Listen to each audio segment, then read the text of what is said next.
et need vanad roki ässad, kes lasevad ennast soojendada, alati kõige paremad ei ole. Aga ma üritan ka siin ikka tuua midagi uut teile ka, lisaks sellele, mis Veiko ette juba maalis, et mõned metsad ei ole nii ilusad selle bilansi mõttes. Oli vihje sellele.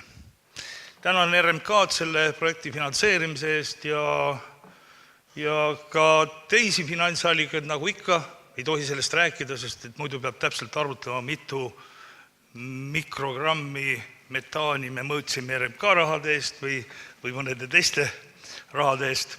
Aga eks alati ole neid finantseerijaid rohkem ja täna ka kõiki kaasautoreid, need on õige palju. Ma kõiki siia ei loetlenud, lisaks on veel 2 prantsuse kolleegi, kelle tänu päris uue meetodiga proovisime, mis on perspektiivne, mida ma ka natuke tutvustaksin, kuna see gaaside mõõtmine on päris töömahukas.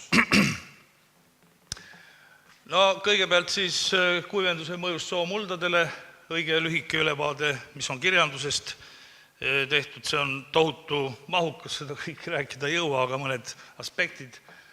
Ikka eesmärkidest, uurimisaladest natukene metoodika, see on siis kasvuhoonegaaside voogude määramisest ja siis mõõtmised selle ei olegi eestikeelset nimetust, sest georadariks seda nimetada ei saa, see on elektromagnetiline induktsioonimeetod muudetava spektri vahemikuga või kiirgus, tähendab mitte spektri, vaid sageduspiirkonnaga ja siis tulemustest ja järeldustest.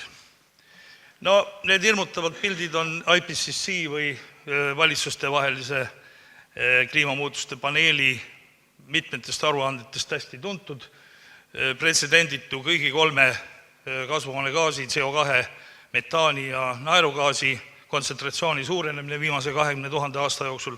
Me pikendame veel 200 000-ni, ega see pilt palju ei muutu, sest et metaani on olnud atmosfääris küll geoloogilises ajaloos ka CO2 palju rohkem, aga viimase, miljoni aasta jooksul tegelikult on see pretsedenditu.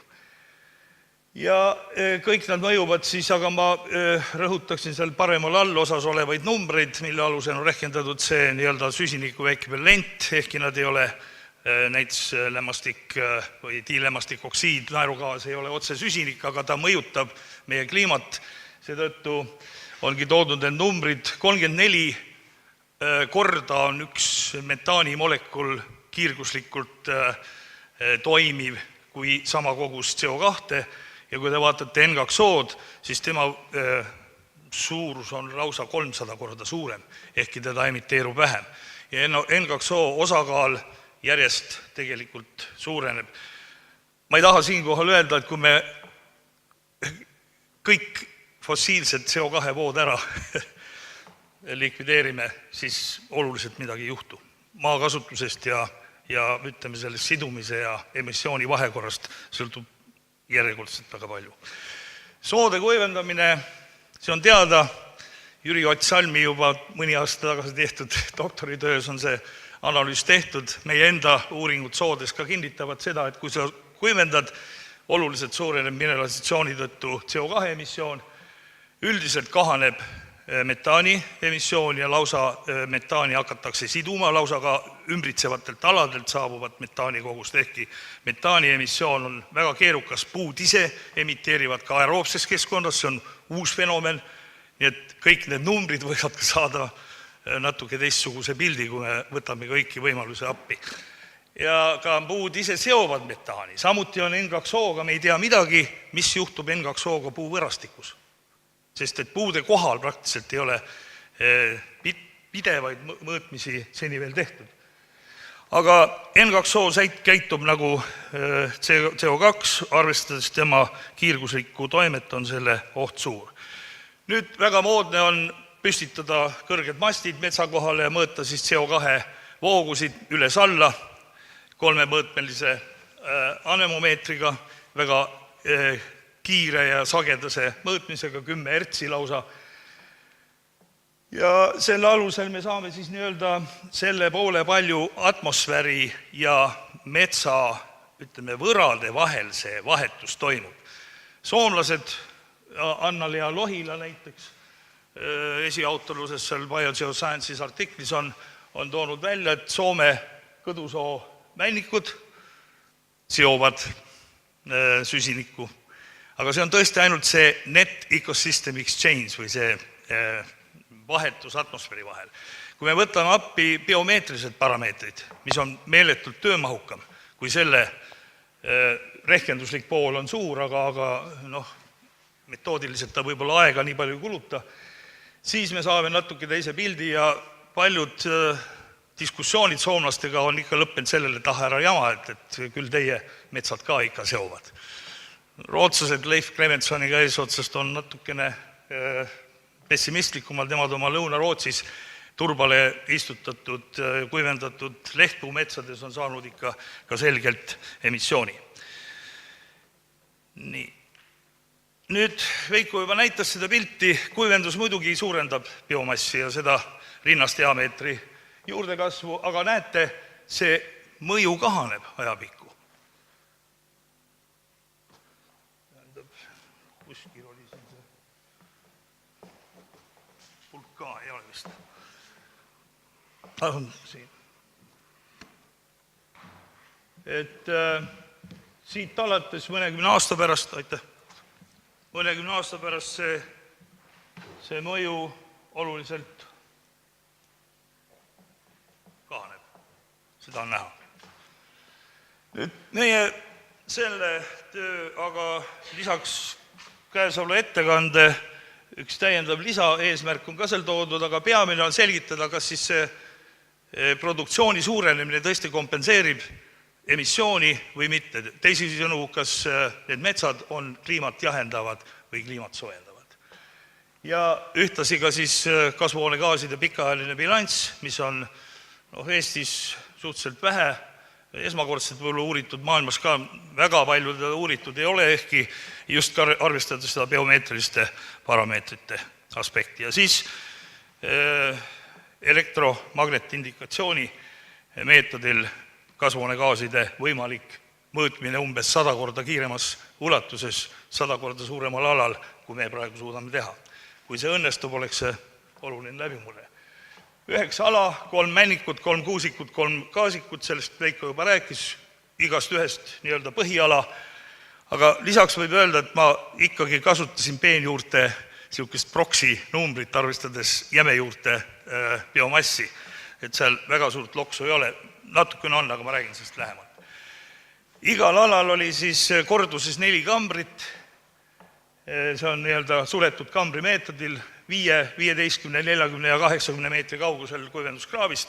Peab ütlema, et see kraavi kauguse mõju on suhteliselt väike, aga ma räägin sellest natuke hiljem. See suletud kambri meetod on tohutu töömahukas, sa pead ootama tund aega, see on siis 0, 30, 10-30, me võtsime küll 40 minuti tagant, siis ka juba see voog on stabiliseerunud, seal väga suurt viga ei ole. Ja tuleb siis optimeerida 4 korduses, 4 transekti, 9 ala, see on suvel täispikk päev proovide võtmiseks. Laboris on siis gaaskromatograafik 2 tükki lausa tööl ja Alar Teemusk on siis tõesti, peab ütlema, et ta on 7-24 kogu aeg laboris, sest kokku on selle ainuüksi RMK projektile määratud 17 000 gaasianalüüsi. See teeb 2 gaaskromatograafi kohta A120 proovi päevas umbes 75 päeva, pluss umbes 50 päeva ainuüksi tööd väljatingimustes. Need on kohutavad töömahud, mida Martin Madisson, kes on teine kaasautor siin või teised noored inimesed seda on kandnud. Martin on ehitanud ka maailmas mitte päris unikaalse, aga kõige paremini töötava N2 mõõtmise süsteemi, sest et kui me tahame lämmastiku bilanssi, siis see komponent, mida me põhiliselt õhust sisse hingame, N2, seda mõõta ei saa niisama gaasi analüüsiga, peab tegema mullaproovides. Heeliummeetodil asendatakse see originaalne õhk, pestakse läbi heeliumi gaasiga ja siis inkubeeritakse seda ka nii, nagu oleks looduses ja mõõdetakse ka N2 potentsiaal. Sellest ka natuke tuleb juttu.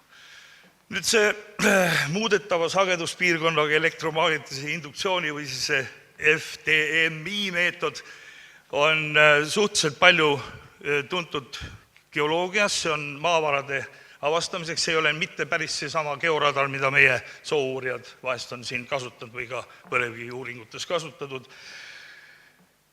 Selle üks see labidakujuline osa indutseerib seda magnetvälja ja teine registreerib ja see signaal korreleerub väga hästi elektrijuhtivusega, mis omakorda on võimalik ühendada paljude teiste selle mulla parameetritega.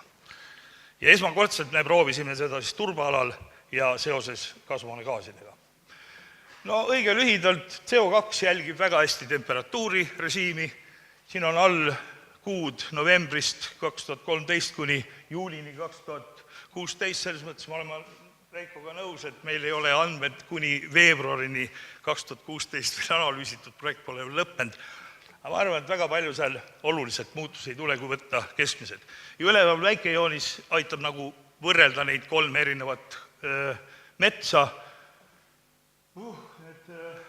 Männikud on punase joonega, gaasikud rohelise ja kuusikud sinisega, suhteliselt võrdne, aga näha on, et gaasikud natuke rohkem hingavad CO2 mullast. Võinuks eeldada, et CH4 metaan, et seda seotakse intensiivsemalt tänu kuivendamisele, aga ei ole nii. Ta on üsna nulli lähedane, nii et tegelikult üldises bilansis, nagu soomlased on saanud tohutu suure CH4 sidumise turbas, meil seda ei olnud. Et nad on nagu näha siin kuskil -50 ja nulli vahemikus, see tähendab, need ökosüsteemid küll seovad CH4, aga mitte piisavalt palju ja üksikud väljalöögid on ka olemas. Kusjuures gaasikutes on need väljalöögid jälle suuremad. N2O, no see käitub üldse keerukalt, seal ei ole väga selgeid seoseid, lisandub külmumise ja sulamise efekt, kus siis vabastatakse suur kogus N2O-d järsku, ta ei allu temperatuurile, me teame, millisele parameetrile see tegelikult kõige paremini allub, aga see on üks teise artikli lugu ja ma sellest väga palju räägiks. See on tegelikult mullaniiskus, aga millises vahekorras, see on natuke keerukam. Nii, vaadates nüüd neid kõiki keskmisi või mediaani keskmise ja varieeruvuse näiteid, siis CO2 siin on kõrgem loomulikult, kui on samades looduslikes tingimustes, see roheline joon siin tähistab looduslikku. Looduslikud sood on teadagi metaani allikad, mitte nii suures koguses, kui seda on Kanada uurijad sugereerunud kogu maailmale. Ja N2O praktiliselt ei emiteeru üldse looduslikest soodest. Ka mõnevõrra suurem on ta lammisoodest või madalsoodest, aga see pole antud ettekande temaatika. Nii et väga suured erinevused. Kusjuures N2O emiteerus oluliselt rohkem gaasikutes võrreldes kuusikute ja männikutega ja kuusik omakorda oli suurem kui männikus ja kuusik emiteeris ka rohkem CH4. Nii et ta oli kohati ka pluss poole peal. Tähendab, võiks öelda, et tema CH4 sidumine, see oksidatsiooni pool oli natukene väiksem. Nüüd kaugus kraavist. Siin on ka N2 toodud. Ma võib-olla rõhutaksin seda, et nagu enamikes looduslikus ökosüsteemides, mida me olen uurinud, või ka inimese poolt loodud tehisökosüsteemides, on see N2 potentsiaal märksa suure kui N2O-l. Kui me seda ei arvesta, 2000-3000 kordne erinevus, siis nagu lämmastiku aineringest ei ole mõtet väga palju rääkida. Aga miks on see N2O nüüd niimoodi käituv, et kui kaugus suureneb kraavist, siis N2O-d ka rohkem tuleb, jääb edasiseks lahti seletamiseks. Nii, aga nüüd lõpus vastus sellele küsimusele.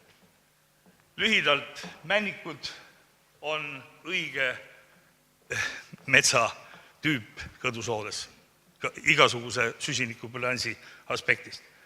Kuigi napilt, jah, kui võtta standardnälve, siis on see -1,28 pluss -0,99, tähendab 1,3 tonni keskmiselt üle kõigi nende kolme männikud sidusid CO2.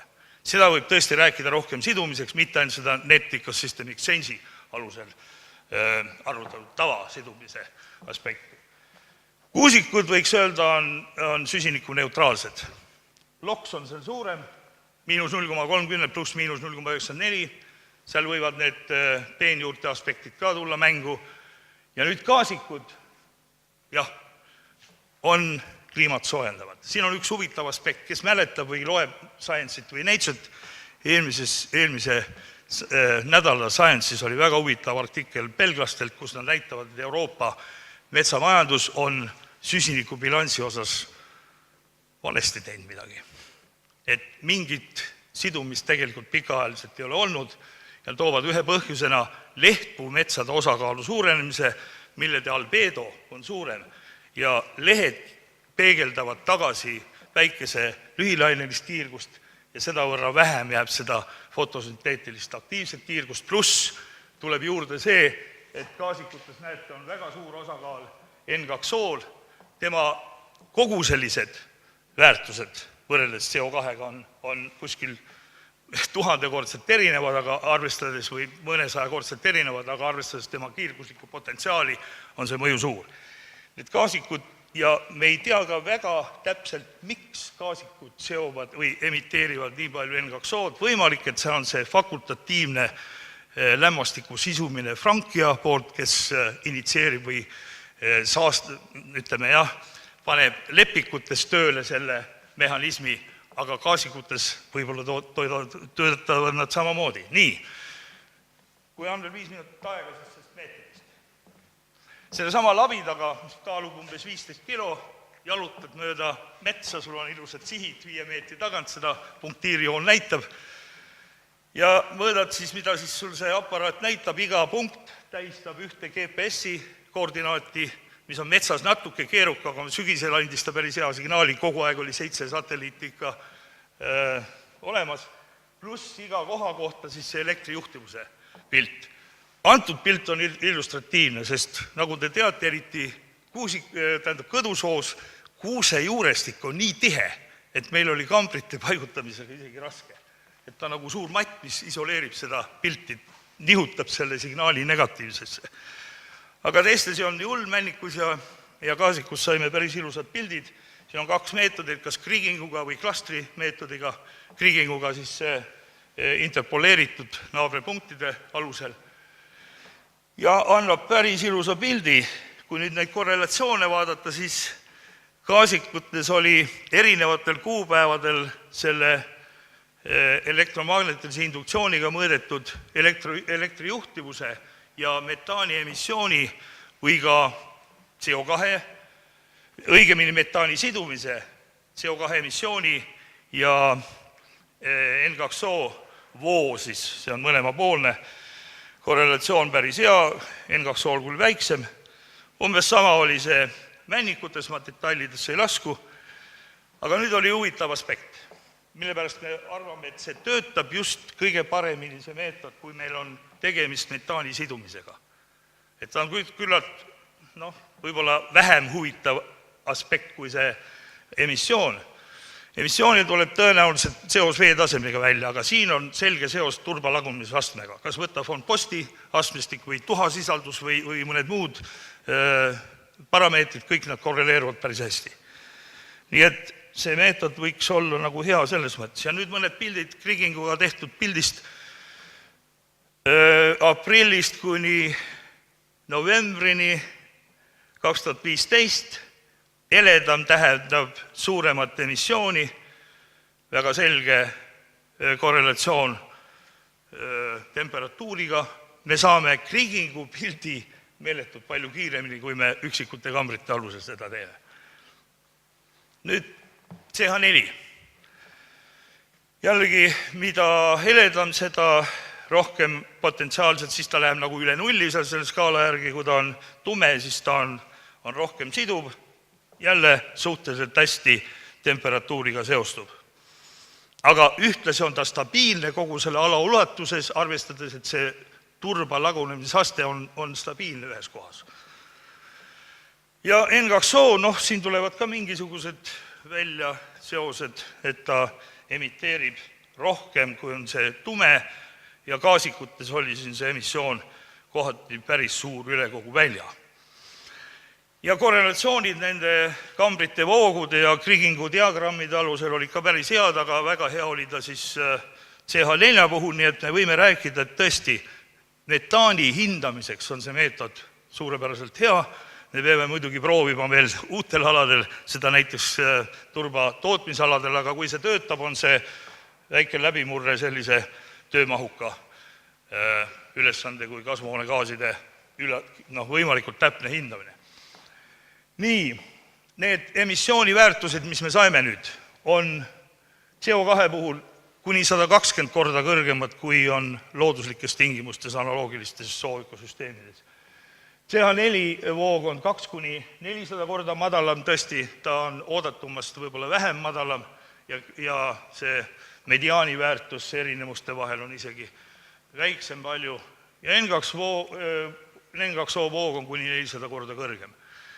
Ja kordan siis seda, et kõdusoo männikud on kliimajahutajad, kõdusoo kuusikud süsinikuneutraalsed ja kõdusoo gaasikud kliimasoojendajad, vähemalt nende uurimisalade baasil, mis me oleme saanud, ja paistab, et see induktsioonimeetod on päris potentsiaalne edaspidiseks kasutamiseks. Tänan veel kord RMK-d ja kõiki teisi. Aitäh!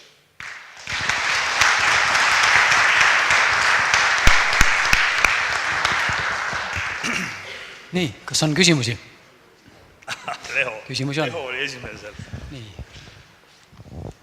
Väga huvitav ettekanne ja minu küsimus puudutab loomulikult seeni. Nimelt, sa ei tee ju meie analüüse, kui meil vaja on teha. No, varsti hakkame koos. Hea meelega aitan. Küsimus on selles, et samuti paar aastat tagasi Science artiklis näidati, et väga suur akumuleeruvast mullasüsinikust tuleb tegelikult seeneraku kestadest, eriti kitiinist. Et kas teie arvutustes on kuidagi ka seda arvesse võetud? Ei ole, sellepärast meil see uus tippkeskus vajalik ongi, et tekiks sünergia. Kindlasti on see üks küsimus, mida on vaja teha. Leho on seal üks asjadest, kes osaleb. Nii et kindlasti jah, aga ma arvan, et kes sa võib-olla ise tead, kuidas turbamuldades üldse seentega on. Kuivendatud turbas. Halvasti või hästi? Lehol on eraldi ettekanne tegelikult, me siin ei hakka praegu tausta avama. Loomulikult on siin palju küsimusi, mida me ei tea. Sest räägime hiljem. Aga küsimusi oli veel. Ott oli vist, Jüri Ott. Siin eespool, taga ka veel. Juhtus nii, et ma tulin järjekorras vahele. Rein Kuusik, Tehnikaülikool. Panin tähele paljude muude väga huvitavate aspektide kõrval ikkagi ka seda, et metaani mõõtmiste osas on meie või teie ja soomlaste tulemuste vahel märgatav erinevus. Te rõhutasite seda? Mitte ainult metaan, see on üldine bilansi mõttes. Seda hullem. Nii, kas ühesõnaga minu küsimus on see lühike kommentaar, mis võib selle põhjuseks olla, kas erinevad mullatüübid, erinev keskmine temperatuurinivoo ja nii edasi ja nii edasi. Kommentaar. Mõlemad. Aga erinevus on sootüüpides. Soomlased on töötanud aabasuos või tegelikult nad eristavad sellist rikast toitainete rohket sootüüpi ja toitainete vaest. Toitainete rohkes on emissioon suurem, eeldatavasti. Toitainete vaeses see nii suur ei ole. Aga me Anna-Lea Lohila ja siis Kari Minkise ja teistega palju diskuteerisime, Berti Martikaisega, kõik suured maailma ässad, et tegelikult võib-olla see meie turbatüsedus mängib. Aga siin jällegi on seda turvast alles jäänud umbes 70 senti, 80 senti, ei ole ka väga suur erinevus. Nii et ilmselt loeb ikka see temperatuuri gradient, et meil see lagunemise kiirus on lihtsalt suurem kui Soomes.